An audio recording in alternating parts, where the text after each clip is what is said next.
nombre es Patricia Gómez Mañas. Mi nombre es María Merapena. Mi nombre es Roberto María Costarella.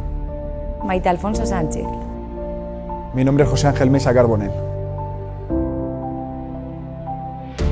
Pues mis sensaciones de la primera cirugía, la verdad que por un lado estaba muy nerviosa, pero por otro muy emocionada porque te dan como un ambiente tan seguro de que no va a pasar nada malo, porque están ahí a tu lado.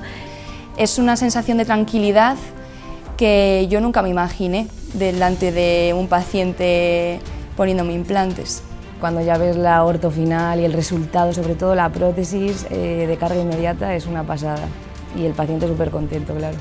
Y al final el cambio brutal de llegar aquí a las 8 de la mañana y salir con una boca nueva, una sonrisa nueva, es muy satisfactorio para ellos, pero para nosotros verlo todavía más. Y la verdad que cuando se vio con el espejo empezó a llorar y nosotros ahí súper contentos, casi nos daba cosa de llorar también a nosotros porque la verdad es que hemos cambiado la vida al paciente. Las sensaciones de felicidad, de decir, madre mía, es que le he cambiado la vida.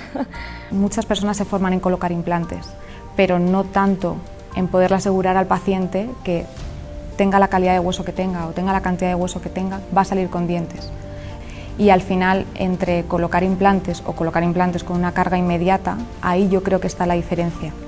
He podido resolver todos los casos de forma fabulosa e incluso llevar esta práctica a mi clínica. Yo recomendaría Vericare Formación por toda la cantidad práctica que este máster da y sobre todo para aquellos odontólogos que todavía no estén iniciados en el tema de implantología inmediata.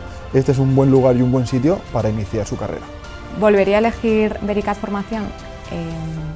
Sin dudarlo, la verdad es que sí.